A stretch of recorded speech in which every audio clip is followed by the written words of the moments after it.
All right, this is our hip exercises that if you're getting this, we want you to be doing. If you're in our movement class, this is also what we do. We're just going to explain a little bit. So the basics as we start is just 90-90 hip openers. Notice how my shoulders are staying where they're at. I'm trying to get my knee to my hip. I am not going to make sure I get it there by moving my arms. My arms stay where they're at. If I can only go so far, I only go so far. So this is the only range I have until it starts to get too tight. Cool. It's not supposed to be painful. If my knees are too close or too bent and my feet are close to my hips, it's going to be too easy. We don't want it to be like that. The further out, it's going to happen more at the actual hip joint, not the low back. When we lose the rotation of the hips, it increases a lot of the strain on our low back. So for anybody with low back issues, this will help. Also help with knee stuff.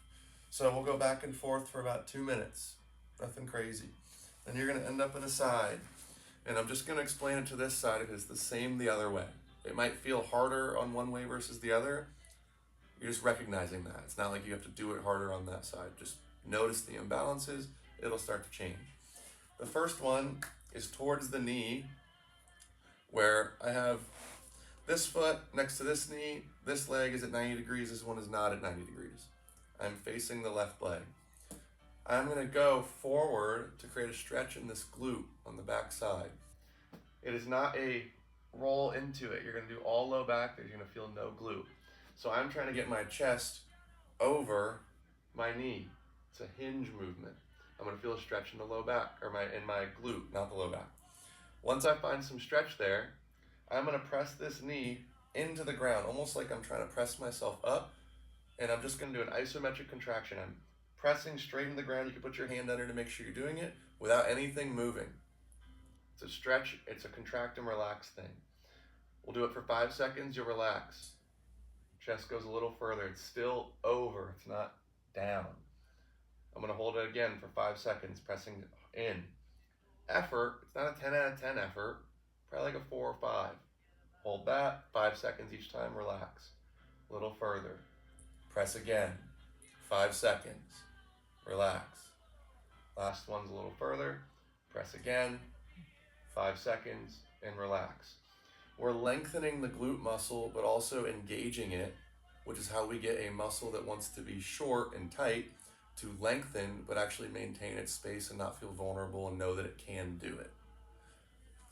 When we go the other way, I'm going to work on getting my chest parallel with my shin, is what I want to do. It's not a force. You don't force it there. If you can only go here, that's all you do. It's comfort, therapeutic input.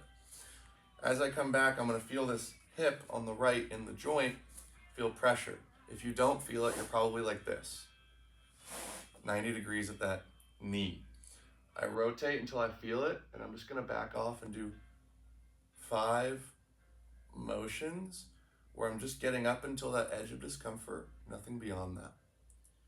Once we do that, I'm going to find some of that tension, and I'm going to press that foot straight into the ground. So I am doing this with that leg, but obviously nothing's moving.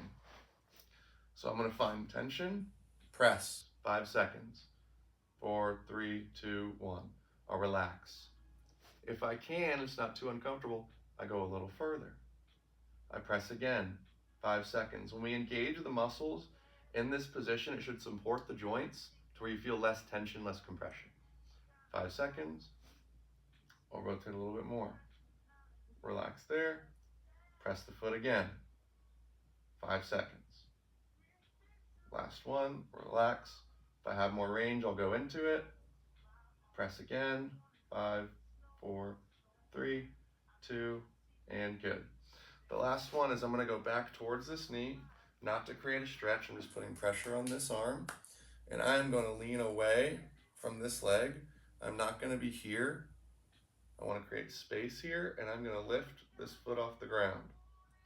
Some of you might not be able to get it off the ground at all. The goal is not for range of motion. It's to feel these muscles contract in the hip, 5 seconds, and relax. Even if it's just this, just the activity of trying to rotate this hip and the foot doesn't even get up, that's fine. Just want to feel it here, not in your low back. If you have issues with that, let us know. But if I am here and I try and contract my hip or contract my abdomen and my low back to do it, I'm not going to get isolated movement here. So I go away, this shoulder comes up to create space, we lift, we're going to hold for 5 seconds. You might feel a cramp. You know how I feel about cramps. If you find a cramp, you go into it, you stay. Should shake a little bit. It's not the easiest thing in the world. You do that both sides, takes you maybe 5 minutes, take a lot of pressure off your low back. If you have questions, please let us know. It's not supposed to be painful, it should be quite comfortable. You do that more, you should have a great result. Let us know if you have questions.